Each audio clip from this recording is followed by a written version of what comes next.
Domk. Are you serious? Friday nights, 11 till midnight. Indie, local, rock, Domk. All clear? 97.5 KMOD. Now, welcome to the Domkcast. What's going on, man? It's Lunchbox. Promo Brady here as well. Now, Brady, there's a little Facebook trend. Have you participated in this top 10 list yet? I have not done that yet. It's a top 10 list of concerts you've been to. One of them, not true. So I figured that would be a good idea for this week's Domkcast. Okay. I'll give a little backstory. All right. And Brady, you got to guess which one I'm BSing you. Okay. And then we'll do the opposite. I'll try to guess yours. So let's start off with my list. Number one, I went and saw Bowling for Soup. This was years ago whenever I worked for another radio station here in the building, KISS 92.1. And we got to go to Las Vegas for the American Music Awards. And so it was me, a couple of people who you used to work with back in the day, our boss, DC. We all made the trip out to Las Vegas for like an epic weekend. I mean, there were so many stories that came out of that weekend. Yeah. But the one that jumps out to me was the very first night when we got off the plane. We met up with these record reps who invited us to this dinner in a really fancy steakhouse.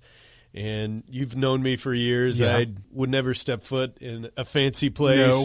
No, I'm very would not. thrifty. So I was a little out of my element in this place, but enjoying it. You know, I'm sitting here and the waitress comes by and I'm looking at the menu and she's like, "You need something to drink?" And I was like, what's the dollar pint section? Do you have PBR? It's for free. I was like, Oh, okay. give me 2 double Jack and Cokes then. Come on. Keep those puppies coming. Oh. We were there to see a little showcase with the guys from Bowling for Soup. Now, this is around the time that they came out with their song 1985. Yeah. You've seen Bowling for Soup back in the day, right? Yes, I have. Fun guys. Very fun. Very loud guys. They do a little acoustic set. It gets to 1985, and they wind up to start playing the song, and you know they do the first little chord progression. Guy starts singing. He's like, "Springsteen, Madonna, way before Nirvana, way before." He forgets the words. So he stumbles. He's like, hold on, guys. And everybody thought that he was just like joking around. Yeah. So we were like, yeah, that's awesome. That's funny ass, man. You know, he goes back into it. They go through the beginning chord progression. He gets to the lyrics and he stumbles again. He's like, hold on. Hold on. And this happens probably about 3 or 4 times or so. And at this point, like everybody there in this fancy dinner is kind of like, what's going on here? It gets to the point where their record rep goes up and just get off stage.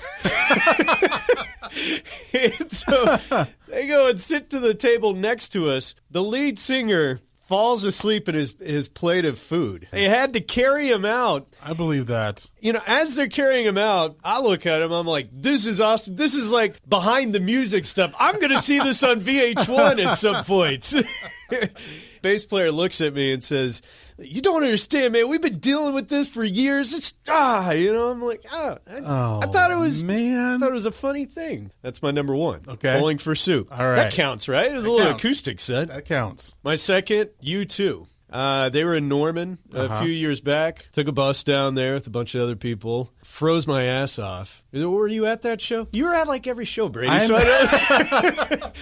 trying to remember if you were there or not. I was there at that show. I was there at that show, yes. Well, I didn't have seats. I was out on the football field. One of the best shows I've ever been to. To see U2, I didn't care that I couldn't even feel my feet or anything. It was cold that day, wasn't it? Yeah. Night. It was night.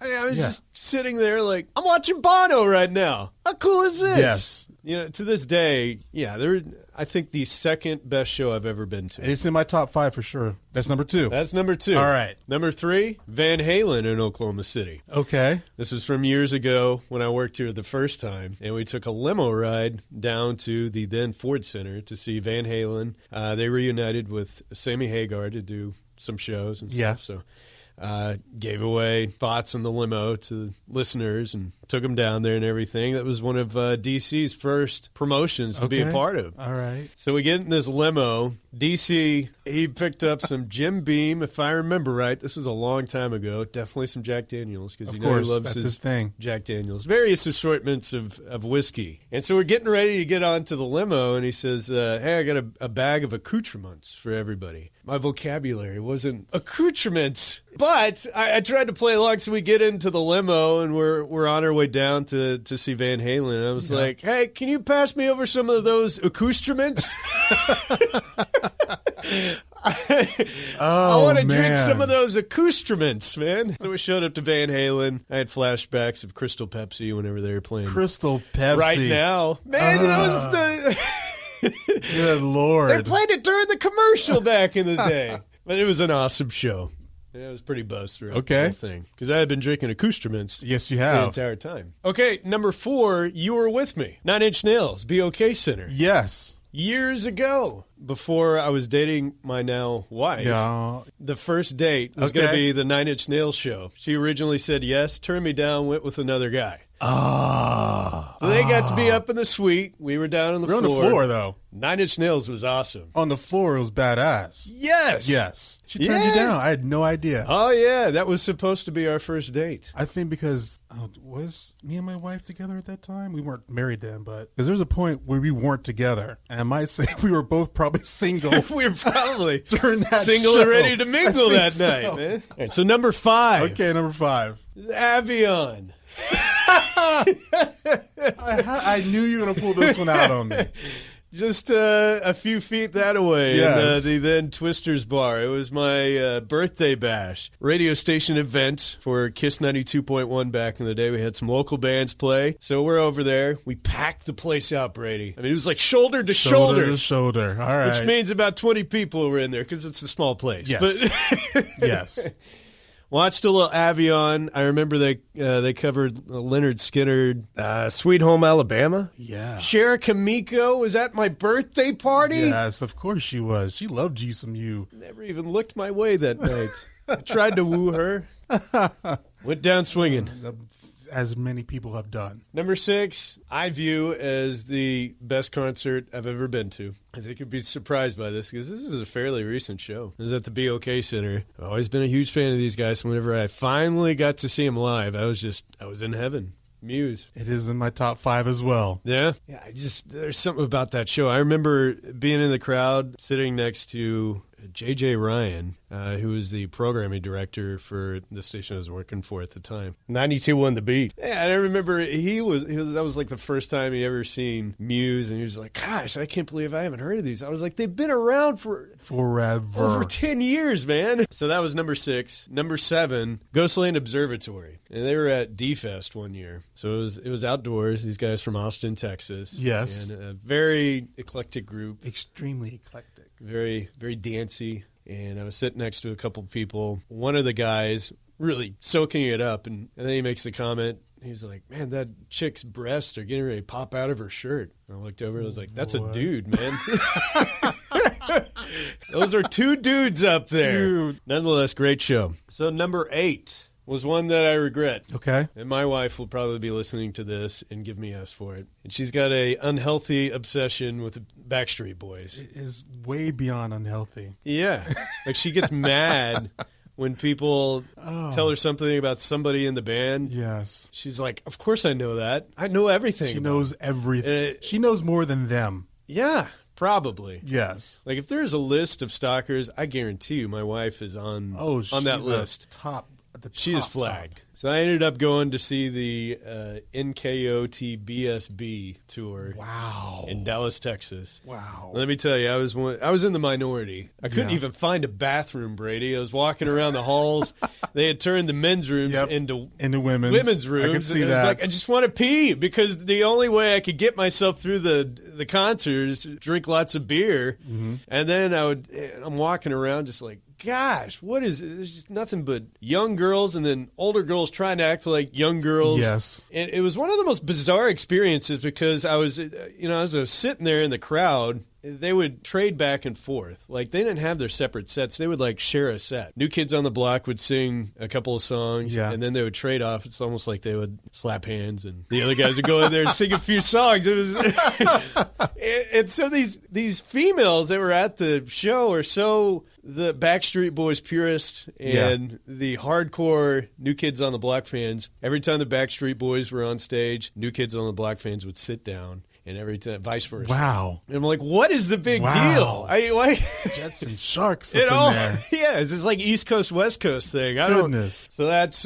number 8. Okay. Number 9, Metallica at the BOK Center. Okay. Correct me if I'm wrong, but it was back in like 2008. It was really early. It's about that, yes. A long time ago. Promo Dave. Yes. Was there. He was there. He had an incident. Schism was there, not Promo not Dave. Him. He was long gone.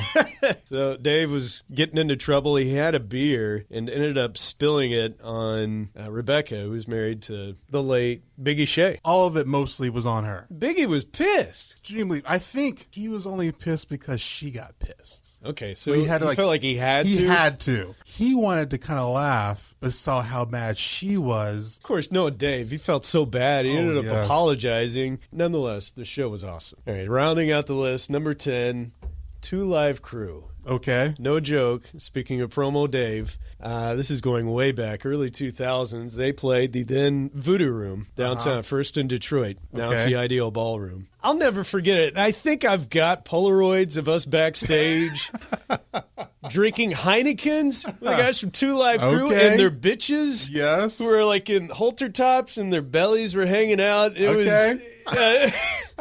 I was just like, man, this is something I will never forget. And Dave and I, probably some of the most Caucasian people, Brady, that you've come across, have had to get up on stage and introduce 2 Live Crew. Wow. So we're up there, we're throwing out, 1015, the Beat T-shirts and getting the crowd hyped up. And Dave actually did pretty good. He was like, gets up there. He became an animal out there. He grabbed the mic. When he gets a mic, like, it's on. Are you ready? I said, are you ready? Get up off your feet. 2 Live Crew at the then Voodoo Room years ago, rounding out my top 10 list. So, Brady, which one am I BSing you? They all sound very, very believable. Run down the list one more time. Okay, yeah, I'll give it to you. Bowling for Soup, number 1. U2 at number 2. Okay. Van Halen at number 3. All right. 9 Inch Nails at number 4. All right. Avion at number 5. All right. Muse at number 6. Okay. Ghostland Observatory at number 7. All right. NKOTB SB at number 8. Yeah. Metallica at number 9. And 2 Live Crew at number 10. Ooh. Now, a couple of those shows I was at, so I know some of them did happen. If I have to go with anything, I'm going with 2 Live Crew, but I have a feeling that happened too. And I'm going Ghostland Observatory. One of those two. Neither. No? Neither one. Both of those actually did happen, yes. Oh, man. This is Metallica. I'm still to this day beating my head over it. I thought you were there. No. I was working for another radio station who didn't get tickets to the show. I thought you were there. So I got to hear about all these awesome stories and how awesome the concert was. Metallica hasn't been back. They're even touring right now. Closest they're going to get is Dallas. Because I was there. All right, so it's your turn. Okay. First one is the Presidents of the United States of America. Long, long, long time ago in a galaxy far, far away, when I first officially moved here to Oklahoma, because my parents are from here and we come here for summer vacation. So I've always been in Oklahoma, but this is my first time actually moved here, lived here, and stayed here. And my first concert at the Cain's Ballroom was Presidents of the United States of America. This was before it's renovated the way it looks now. This was dingy, dirty, low ceiling, no air conditioning. Floors were a mess. People lived outside the Cain's in the crooks and crannies of the bridge. Only light on downtown was the big Cain's light up on the top of the building, and that was it. So you had to get there when the light came on and get out of there before the light went off, or something was going to happen. That's back in the day. That's number 1. Concert number 2, Beyonce. You went to Beyonce? Beyonce. Tickets for Beyonce were hella expensive, but it was worth the money. We get down there, we have a good time. This was with my wife. She was my girlfriend at the time. Yeah. We sat down, getting ready. We look over next to us, and it's the guy from the Hunt Appliance, commercials. So we're sitting there looking and like, isn't that the guy who was always on the TV with, what's that chick's name? Gentry with the Hana Appliance? And she's like, yeah. So it's kind of like we're sitting next to a TV star because it's the guy from the Hana Appliance commercial. I would consider them TV stars. Yeah, I would say that. So no matter what I'm doing, their commercial comes on, I'm kind of like very inviting. He's very nice, by the way. Yeah. So we get to talk and he come up, he's like, hey, are you the guy from the commercial? Oh, yeah, that's me. Oh, well, it was very nice to meet you. And we went to introduce ourselves and what we did. He's like, oh, you work for KMOD? I'm like, yeah. You guys advertise this? Oh, yeah. Wound up being a very nice guy. Beyonce was phenomenal. But we had to leave early because Jessie got a migraine and she couldn't take the lights and how loud it was. So we didn't get to